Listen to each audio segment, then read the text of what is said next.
Ladies and gentlemen, thank you for joining me today. In our time together, I'd like to delve into a topic that not only holds great significance for Iran, but also plays a crucial role in shaping the geopolitical dynamics of the Middle East and beyond. We will explore the structure and capabilities of the Iranian armed forces, an entity that continues to be a focal point of both regional and global security discussions. Iran's military strength is nothing short of formidable. With a total of 534,000 active soldiers and an additional 400,000 reservists, Iran has established itself as a significant military power. On the global stage, Iran ranks 13th in terms of troop numbers. This position is further emphasized by its ranking as the third most powerful military in the Middle East, a region that has seen constant change and conflict over the past several decades. These figures alone suggest the scale and scope of Iran's military ambitions. Now, the Iranian armed forces are divided into two primary branches: the conventional armed forces and the Revolutionary Guards, a specialized military force. Together, these branches ensure the defense and projection of Iran's power, but their roles and functions differ significantly. Let's start by examining the conventional armed forces, which consist of three key branches: the ground forces, air force, and navy. 1. Ground forces. The ground forces are the cornerstone of Iran's military strength. With 420,000 active soldiers, this branch represents the largest component of the conventional armed forces. These forces are equipped with a wide variety of military assets, ranging from tanks and armored vehicles to artillery systems.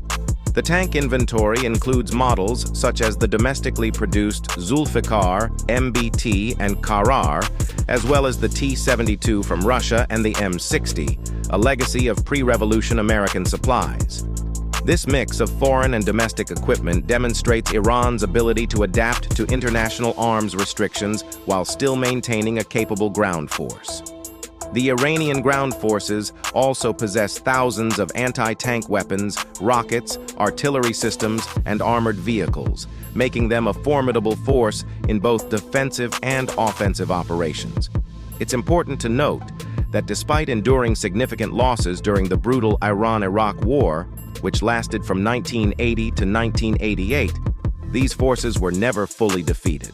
The war itself was a devastating conflict, costing hundreds of thousands of lives and resulting in widespread destruction.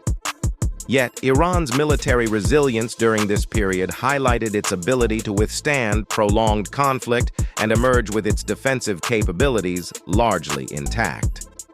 2. Air Force. Moving on to the Iranian Air Force, which serves as the nation's shield against aerial threats. This branch is the second largest within the Iranian armed forces, comprising 308 fighter aircraft and a total of 505 aircraft and helicopters. However, much of the Air Force's inventory consists of older American-made warplanes, such as the MiG-29, Su-24, Chengdu F-7, F-5, F-4 Phantom, F-14 Tomcat, and Mirage F-1, many of which date back to before the 1979 Islamic Revolution. These aircraft are stationed at several major air bases across the country, including Mehrabad, Tabriz, Hamadan, Dezful, Bushehr, and Shiraz. The age and maintenance status of these aircraft have been a point of concern for military analysts. Due to international sanctions and embargoes, Iran has faced challenges in acquiring new military hardware, forcing it to focus on indigenous production and reverse engineering. While this has allowed Iran to keep its air force operational, the effectiveness of these older models in modern warfare remains a topic of debate. Nonetheless, the Iranian Air Force continues to be a key element of the country's defense strategy, particularly in deterring potential aerial incursions. 3. Navy. Next, we have the Iranian Navy, which plays a critical role in securing the nation's maritime borders, particularly in the strategically vital Strait of Hormuz. With a personnel strength of 30,000, the Navy is the fourth largest branch within the Iranian armed forces. The Strait of Hormuz through which a significant portion of the world's oil supply flows, is a choke point of immense strategic importance. Control over this waterway gives Iran a powerful lever in both regional and global politics, as any disruption here could have far-reaching consequences for global energy markets. Iran's naval strategy focuses on asymmetric warfare, utilizing small, fast-attack boats, mines, and anti-ship missiles to challenge much larger and more technologically advanced naval forces. The ability to rapidly deploy these assets in the confined waters of the Persian Gulf makes the Iranian Navy a potent force despite its smaller size compared to other global naval powers. Now let's shift our focus to the Islamic Revolutionary Guard Corps, IRGC, often referred to as the Revolutionary Guards. The IRGC was established in the aftermath of the 1979 Islamic Revolution, initially created to protect the newly established regime and its leadership. Over time, however, the IRGC has grown in both size and influence, becoming a powerful institution within Iran's political and military landscape. The IRGC operates its own ground, air, and naval forces, which function independently of the conventional military. This dual military structure is unique to Iran, and the IRGC has developed into a parallel force with distinct missions, often focused on safeguarding the regime, maintaining internal stability, and projecting power beyond Iran's borders. The ground forces of the Revolutionary Guards consist of 70,000 active personnel, serving as a highly capable reserve force that can act independently when necessary. The IRGC ground forces are deployed across Iran, with their headquarters in Tehran, and their command reports directly to the Supreme Leader of Iran.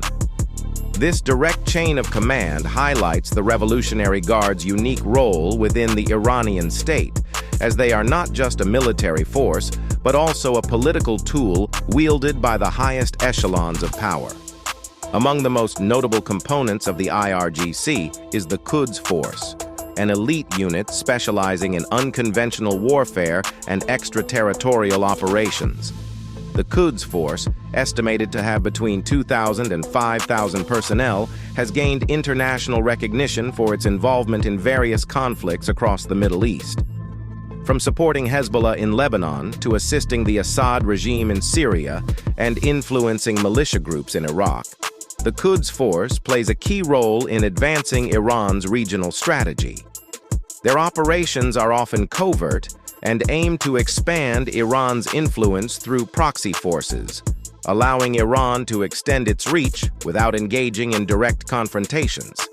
The Quds Force's activities have made them a critical player in the so-called Axis of Resistance, a coalition of state and non-state actors aligned with Iran that opposes Western influence and Israeli interests in the region. This network gives Iran strategic depth and enables it to exert influence far beyond its borders, creating a sphere of influence that stretches from the Gulf to the Mediterranean. In recent years, the role of the Quds Force has become even more pronounced, particularly with the U.S. assassination of General Qasem Soleimani in January 2020.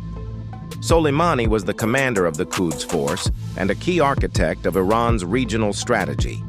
His death was a significant blow to the IRGC, but the organization has continued its operations under new leadership, further entrenching Iran's position in regional conflicts. In conclusion, the Iranian armed forces, comprising both the conventional military and the Revolutionary Guards, represent a significant force in the Middle East. Their complex structure, diverse capabilities, and strategic influence make them a key player in regional dynamics and beyond. As tensions in the region continue to fluctuate, the role of Iran's military remains a critical factor in shaping the future of not just Iran, but the broader geopolitical landscape. Iran's military strength cannot be viewed in isolation. It is deeply intertwined with the country's political objectives, regional ambitions, and national identity. Understanding this military force, therefore, is essential for anyone seeking to comprehend the current and future trajectory of the Middle East. Thank you for your attention. I look forward to any questions or discussions on this topic.